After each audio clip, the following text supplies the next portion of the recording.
So division of ಡೆಸಿಮಲ್ಲಿ next ಬೇರೆ ಥರ. ಈಗ ಈ ಪ್ರಾಬ್ಲಮಲ್ಲಿ ನೋಡಿ, ಡಿವೈಸರಲ್ಲೂ ಡೆಸಿಮಲ್ ನಂಬರ್ ಇದೆ, ಡಿವೈಡೆಡ್ ಡೆಸಿಮಲ್ ನಂಬರ್ ಇದೆ. ಓಕೆನಾ? ಸೊ ಇವಾಗ 0.25 0.5. ಇವಾಗ ಇಲ್ಲಿ ಡೆಸಿಮಲ್ ಪಾಯಿಂಟ್ ಆದಮೇಲೆ 2 ನಂಬರ್ ಇದೆ, ಇಲ್ಲಿ ಡೆಸಿಮಲ್ ಪಾಯಿಂಟ್ ಆದಮೇಲೆ ಬರೀ ಒಂದೇ ನಂಬರ್ ಇದೆ. ಓಕೆನಾ? ಸೊ ನಾನು ಡಿವೈಸರಲ್ಲಿ ನನಗೆ 2 ನಂಬರ್ ಇರೋದು, ಇಲ್ಲಿ ಒಂದೇ ನಂಬರ್ ಇರೋದು.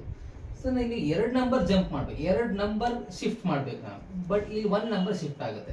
ಸೊ ಇವಾಗ ನಾನು ನೋಡಿ ಇಲ್ಲಿ ಶಿಫ್ಟ್ ಮಾಡಿದೆ ಪಾಯಿಂಟ್ನ, ಆಯ್ತಾ? 1 ನಂಬರ್ ಶಿಫ್ಟ್ ಮಾಡಿದೆ. ಸೊ ಇಲ್ಲೂ ಕೂಡ ಏನಾಯಿತು, 1 ನಂಬರ್ ಶಿಫ್ಟ್ ಆಯಿತು, ಪಾಯಿಂಟ್ ಇಲ್ಲಿ ಬಂತು, 0 ಹೋಯ್ತು. ಸೊ 5 ಪಾಯಿಂಟ್ ಆಯಿತು ಅಲ್ವಾ? ಬಟ್ ಇಲ್ಲಿ ನಮ್ಗೆ ಇನ್ನೂ ಡೆಸಿಮಲ್ ನಂಬರ್ ಇದೆ ಅಲ್ವಾ? ಸೊ ಹಾಗಾದರೆ ನಾವು ಇಲ್ಲಿ ಮತ್ತೆ ನಾನು ಶಿಫ್ಟ್ ಮಾಡಿದ್ರೆ, ಇನ್ನೊಂದು ನಂಬರ್ ನಾನು ಶಿಫ್ಟ್ ಮಾಡಿದ್ರೆ, 2 ನಂಬರಿಗೆ ಶಿಫ್ಟ್ ಮಾಡಿದೆ, ಇಲ್ಲಿತ್ತು, ಇಲ್ಲಿ ಬಂತು ಡೆಸಿಮಲ್ ಪಾಯಿಂಟು, ಇಲ್ಲಿ ನನಗೆ 1 ಡೆಸಿಮಲ್ ನಂಬರ್ ಮಾತ್ರ ಇತ್ತು ಅಲ್ವಾ? ಸೊ 0.5 ಇತ್ತು, 1 ನಂಬರ್ ಶಿಫ್ಟ್ ಮಾಡಿದೆ, ಅದು 5 ಆಯಿತು. ಬಟ್ ಇಲ್ಲೂ ಇನ್ನೊಂದು ಪಾಯಿಂಟ್ 2 ಇತ್ತು, ಅದಕ್ಕೆ ಏನು ಮಾಡ್ತೀನಿ, ಇನ್ನೊಂದು ನಂಬರ್ ಆ್ಯಡ್ ಮಾಡಬೇಕು, ನಾನು 1 0 ಆ್ಯಡ್ ಮಾಡಬೇಕು. ಅಕಸ್ಮಾತ್ ಇಲ್ಲೂ ಒಂದೇ ಡೆಸಿಮಲ್ ನಂಬರ್ ಇದ್ದು, ಇಲ್ಲೂ ಒಂದು ಡೆಸಿಮಲ್ ನಂಬರ್ ಇದೆ, ಬರೀ 5 ಮಾತ್ರ ಸಾಕಾಗಿತ್ತು ನನಗೆ. ಬಟ್ ಇಲ್ಲಿ ನಮಗೆ 2 ನಂಬರ್ ಇದೆ, 2 ನಂಬರ್ ಶಿಫ್ಟ್ ಮಾಡಿದಾಗ ಇಲ್ಲಿ ಒಂದೇ ಇರೋದು. ಸೊ ಒಂದೇನೋ ಜಂಪ್ ಮಾಡ್ತೀರಾ, ಬಟ್ ಇನ್ನೊಂದು ನಂಬರ್ಗೆ ಏನು ಮಾಡಬೇಕು, 0 ಆ್ಯಡ್ ಮಾಡಬೇಕು. ಅರ್ಥ ಆಯ್ತಲ್ವಾ? 1 ನಂಬರಿಗೆ ಶಿಫ್ಟ್ ಮಾಡಿದ್ರಿ, 1 ನಂಬರಿಗೆ ಶಿಫ್ಟ್ ಮಾಡಿದ್ರಿ, ಬಟ್ ಇನ್ನೊಂದು ನಂಬರ್ ಇದೆ. ಸೊ ಅದನ್ನು ಶಿಫ್ಟ್ ಮಾಡಿದಾಗ ಏನಾಗುತ್ತೆ, ಇನ್ನೊಂದು ನಂಬರ್ ಇಲ್ಲ 5 ಆದಮೇಲೆ. ಸೊ ಅದಕ್ಕೆ ಏನು ಮಾಡ್ತಾ ಇದ್ದೀನಿ, 0 ಆ್ಯಡ್ ಮಾಡಿದೆ. ಅರ್ಥ ಆಯ್ತಲ್ವಾ? ಸೊ ಇವಾಗ ಏನಾಯಿತು, ಔಟ್ಸೈಡಲ್ಲಿ ನಮಗೆ ಬರೀ 25 ಬಂತು ಅಲ್ವಾ? ಡಿವೈಸರ್ ನಮಗೆ 25 ಆಯಿತು, ಡಿವೈಡೆಂಡ್ ಏನಾಯಿತು ನಮಗೆ 50 ಆಗೋಯ್ತು. ಸೊ 25 1 25, 25 2 50, 50 - 50 0 ಆಗೋಯ್ತು. ಓಕೆನಾ?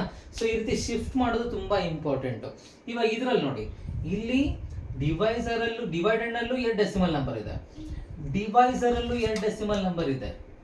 ಇಲ್ಲಿ ಡಿವೈಸರ್ ಒಂದೇ ಡೆಸಿಮಲ್ ನಂಬರ್ ಇತ್ತು. ಸೊ 2 ಇದ್ದಿದ್ದರಿಂದ ನಾವು ಇನ್ನೊಂದು ನಂಬರ್ ಇರಲಿಲ್ಲ ಇಲ್ಲಿ, ಹಾಗಾಗಿ ನಾನು 0 ಕೊಟ್ಟೆ. ಸೊ ಇಲ್ಲಿ ಅದನ್ನ ಎಕ್ಸ್ಪ್ಲೈನ್ ಮಾಡ್ತೀನಿ ನೋಡಿ.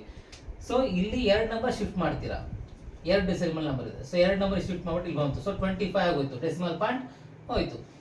ಸೊ ಇಲ್ಲೂ 2 ಶಿಫ್ಟ್ ಮಾಡಿದ್ರೆ ಇಲ್ಲಿ 2 ಶಿಫ್ಟ್ ಮಾಡಲೇಬೇಕು ನೀವು. ಓಕೆನಾ? ಸೊ ಇವಾಗ ಇದು 0.25 ಹೋಗ್ಬಿಟ್ಟು 25 ಅಂದ್ರೆ ಪಾಯಿಂಟ್ ಬಂದ್ರೆ ಬರೀ 25 ಆಯ್ತದು ಅಲ್ವಾ? ಇದು ಕೂಡ ಅಷ್ಟೇ, ಈ ಪಾಯಿಂಟ್ ಆದ್ಮೇಲೆ 2 ನಂಬರ್ ಜಂಪ್ ಮಾಡಿ ಶಿಫ್ಟ್ ಮಾಡಿದ್ದೀನಿ. ಸೊ 775 ಆಗೋಯ್ತದು ಅಲ್ವಾ?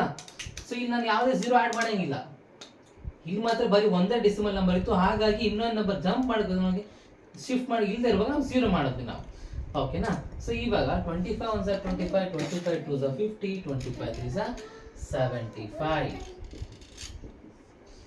ಫಸ್ಟ್ ನಂಬರ್ ನೀವು ಕನ್ಸಿಡರ್ ಮಾಡಿಕೊಂಡು ಬರೀ 7 ಆಗುತ್ತೆ. ಇದು 25 ಇಂದ ನಮಗೆ 7 ಬರಲ್ಲ, ಅದಕ್ಕೆ ನಾನು 2 ನಂಬರ್ನ ಕನ್ಸಿಡರ್ ಮಾಡ್ಕೋತೀನಿ. 2 ನಂಬರ್ ಕನ್ಸಿಡರ್ ಮಾಡ್ಕೊಂಡಾಗ 25 3 75 ಆಯಿತು.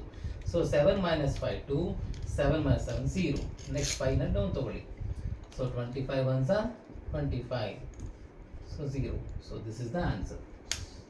ಅರ್ಥ ಆಗಿತ್ತು ಅನ್ಕೋತೀನಿ. ಅರ್ಥ ಆಗಿಲ್ಲ ಅಂದರೆ ಕಮೆಂಟ್ ಬಾಕ್ಸಲ್ಲಿ ಪ್ರಶ್ನೆಗಳು ಹಾಕಿ ನಾನು ನಿಮಗೆ ಡೌಟ್ ಕ್ಲಿಯರ್ ಮಾಡೇ ಮಾಡ್ತೀನಿ. ಬಾಯ್.